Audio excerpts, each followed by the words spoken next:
कभी ऐसा लगता है कि हमारा अपना ही दिमाग हमारे काबू में नहीं है। मतलब एक पल लगता है कि हम भविष्य की कोई प्लानिंग कर रहे हैं और अगले ही पल पता नहीं अतीत की कोई गलती याद आ जाती है या फिर किसी और को देखकर एक बेचैनी सी होने लगती है। हाँ हाँ बिल्कुल, ये बहुत आम अनुभव है। तो ये जो दिमाग है जो एक जगह टिकता ही नहीं, हमेशा कूदता भानता रहता है, इसी को कुछ लोग मंकी माइंड कहते हैं, है ना? बंदर मन। सही, बिल्कुल ये। आज हम इसी पर थोड़ी गहराई से बात करने वाले हैं। हाँ। मतलब ये जो मंकी माइंड है, इससे एक शांत, एक स्थिर मॉन्क माइंड, साधु मन तक का सफर कैसा हो सकता है। हाँ। और ये सिर्फ कोई फिलॉसफी नहीं है, हम इसे जे शेट्टी के अनुभवों और उनकी शिक्षाओं के आधार पर समझने की कोशिश करेंगे। हमारे पास जो स्रोत सामग्री है वो इसी पर आधारित है, उनके अपने जीवन के अनुभव, आश्रम में बिताया हुआ समय। बिल्कुल। और इस पूरी चर्चा का, इस पड़ताल का मकसद क्या है? हाँ। मकसद ये समझना है कि ये जो रोज की एक बेचैनी सी है या ये आदत कि हम खुद को दूसरों से तौलते रहते हैं, वो ईर्ष्या की भावना या फिर बस सोचते रहना बिना किसी वजह के, क्या इससे बाहर निकला जा सकता है? क्या ये मुमकिन है? हाँ, क्या वाकई एक शांत, एक कृतज्ञता से भरा और एक उद्देश्यपूर्ण जीवन, क्या ये संभव है? स्रोत तो इसी तरफ इशारा करता है। चलिए तो फिर शुरू करते हैं इसी मन की माइंड से। ये है क्या असल में? स्रोत क्या कहता है इसके बारे में? बिल्कुल। सिर्फ बेचैन मन या कुछ और भी? नहीं, सिर्फ बेचैन नहीं। स्रोत कहता है कि ये मन लगातार तुलना करता है। अच्छा। उसके पास वो क्यों है, मेरे पास क्यों नहीं, मैं क्यों नहीं वहां पहुंच पाया। और ये सिर्फ सोचता नहीं, ये जैसे अतीत के पछतावों और भविष्य की चिंताओं के बीच झूलता रहता है, एक पेंडुलम की तरह। हाँ बिल्कुल वैसा ही। और स्रोत बताता है कि इसका असर सिर्फ मानसिक अशांति तक नहीं रहता, तो ये हमारी जिंदगी पर भी असर डालता है। हाँ। कैसे? बिल्कुल, ये हमारी सारी एनर्जी खींच लेता है, रिश्तों में तनाव लाता है, क्योंकि हम हमेशा खुद को दूसरों से कमतर या अलग पाते हैं तुलना करके। हाँ, ये तो होता है। और सबसे बड़ी बात, ये हमें अभी इस पल में जीने ही नहीं देता। हम या तो बीते कल में उलझे हैं या आने वाले कल की फिक्र में। स्रोत में जे शेट्टी का अपना अनुभव भी है। वो बताते हैं कि कैसे कॉर्पोरेट वर्ल्ड में सफल होने के बाद भी अंदर से एक खालीपन था। अच्छा। और वही एहसास था जिसने उन्हें इस मंकी माइंड की असलियत को समझने पर मजबूर किया। तो ये तो हुई प्रॉब्लम, मतलब जड़ पता चली। अब आते हैं इसके हल पर। स्रोत कहता है मॉन्क माइंड, साधु मन। तो ये क्या है? क्या ये सिर्फ मंकी माइंड का उलट है या इसमें कुछ खास है? ये अच्छा सवाल है। देखिए, मॉन्क माइंड सिर्फ शांति नहीं है, ये शांति से कुछ ज्यादा है। ये गहरी स्थिरता है, एक स्पष्टता है। स्थिरता और स्पष्टता। हाँ, स्रोत के मुताबिक जहाँ मंकी माइंड बाहर की चीजों से, दूसरों की बातों से हिल जाता है, वही मॉन्क माइंड अपने अंदर के मूल्यों, अपने उद्देश्य से चलता है। इसमें कृतज्ञता होती है। कृतज्ञता मतलब जो नहीं है उसके लिए रोना नहीं है, बल्कि जो है उसके लिए शुक्रगुजार होना।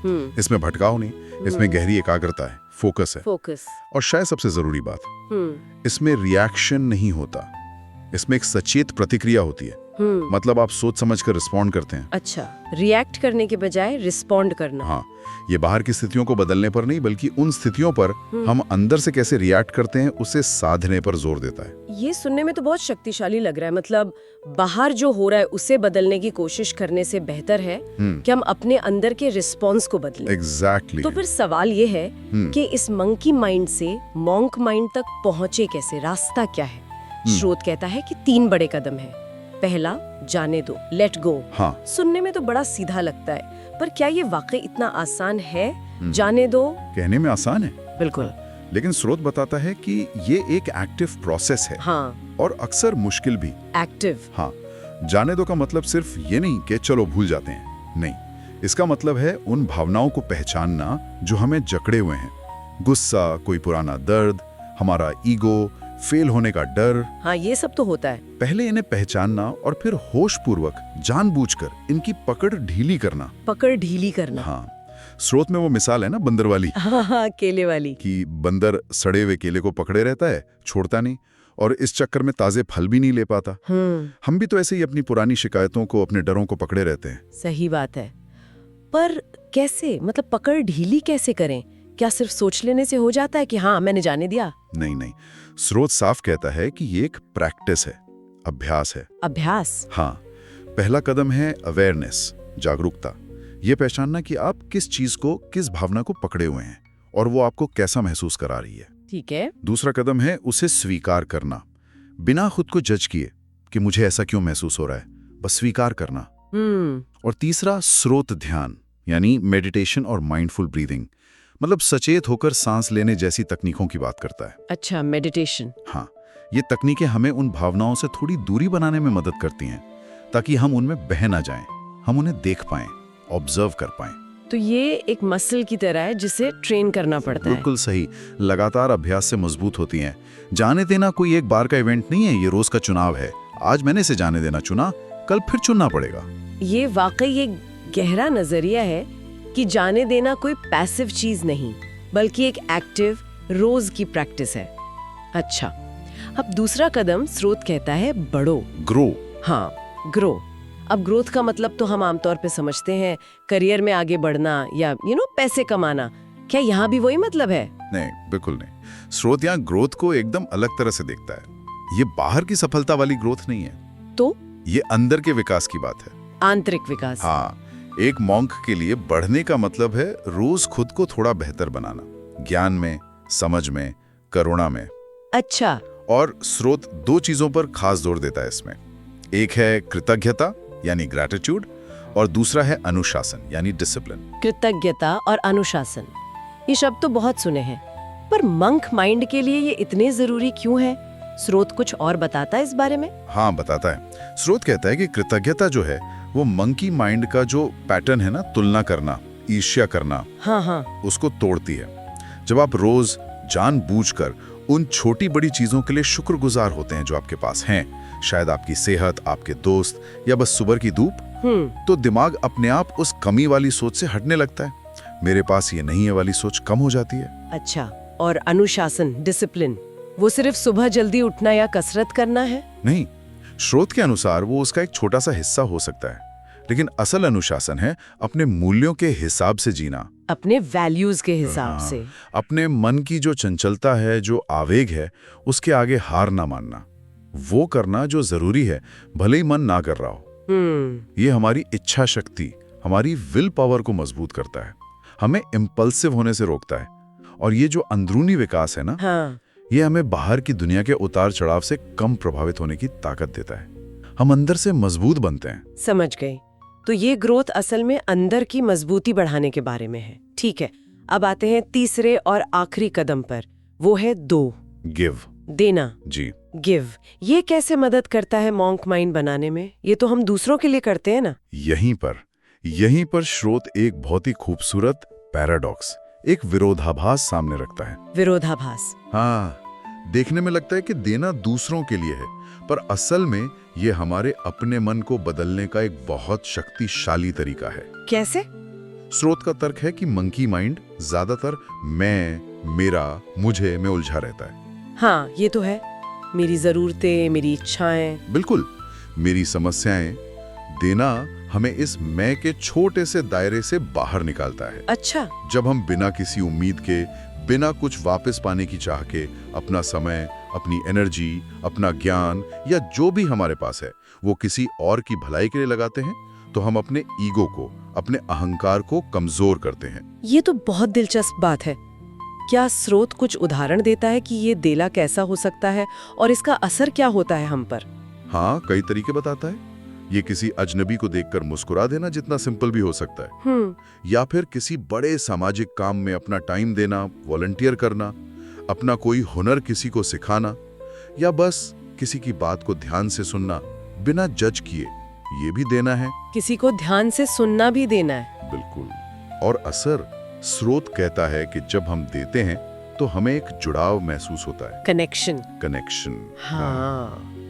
हमें लगता है कि हमारी जिंदगी का कोई मतलब है, कोई पर्पस है, जो सिर्फ अपने लिए जीने से नहीं मिलता। हाँ, ये बात तो है। हमें लगता है कि हम अकेले नहीं हैं, हम एक बड़े समाज का, एक बड़ी तस्वीर का हिस्सा है। और साइकोलॉजिकली भी देखें तो दूसरों की मदद करने से हमारे दिमाग में वो खुशी वाले केमिकल्स रिलीज होते हैं, ऑक्सीटोसिन, डोपामाइन। अच्छा। तो देते हुए हम असल में खुद को ही ज्यादा खुश, ज्यादा भरपूर महसूस कराते हैं। ये एक तरह से स्वार्थ से सेवा की तरफ जाना है, जो आखिर में हमारे अपने मन को ही शांत और संतुष्ट बनाता है। तो ये 3 कदम हुए, जाने दो, बढ़ो और दो। बिल्कुल। और ये तीनों एक तरह से मंकी माइंड की जो आदतें हैं, अतीत में अटकना, तुलना करना, मैं करना, उनका सीधा जवाब है। बिल्कुल। जाने देना अतीत की पकड़ छोड़ता है, बढ़ना हमें अंदर से मजबूत और संतुष्ट बनाता है, हाँ। और देना हमें खुद से ऊपर उठकर एक मकसद देता है। तो अब अगर कोई इन रास्तों पर चले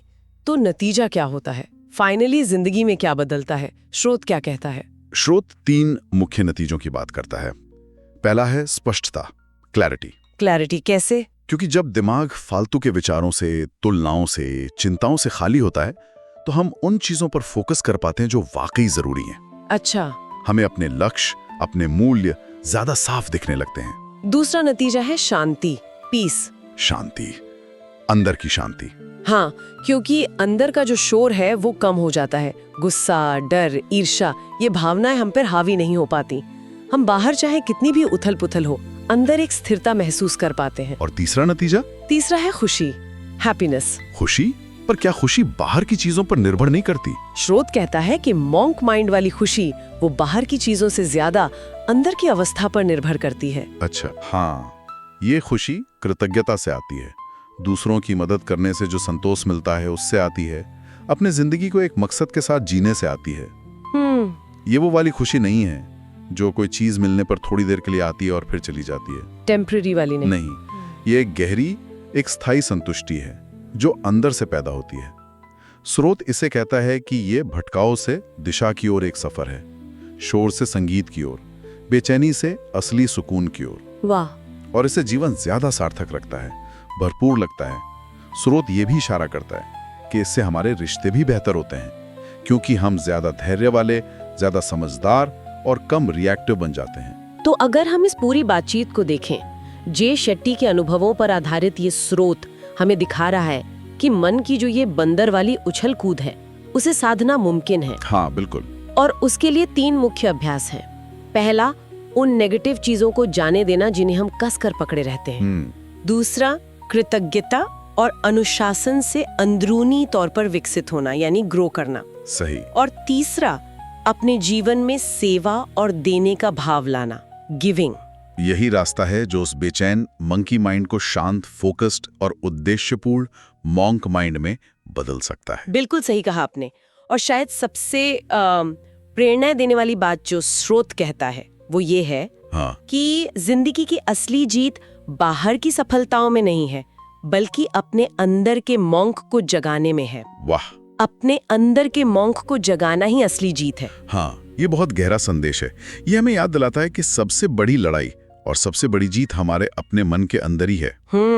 अपने मन को साध लेना, उसे शांत और फोकस्ड बना लेना, वही जीवन की सच्ची सफलता है, जैसा कि स्रोत इशारा करता है। और ये बात ये हमें एक बहुत जरूरी सवाल पर लाकर छोड़ती है, जिस पे शायद हम सब सोच सकते हैं कि हमारी अपनी रोजमर्रा की जिंदगी में वो कौन सी स्थितियां हैं या वो कौन से विचार हैं जहां हमारा मंकी माइंड सबसे ज्यादा हावी हो जाता है। हाँ। और वो जो अनगिनत नेगेटिव भावनाएं हैं या पुरानी बातें हैं जिन्हें हम शायद रोज ही बिना जाने कस कर पकड़े रहते हैं, उनमें से कोई एक, सिर्फ एक छोटी सी चीज वो क्या हो सकती है जिसे आज हम जानबूझकर जाने देने का वो पहला छोटा सा कदम उठा सकते हैं।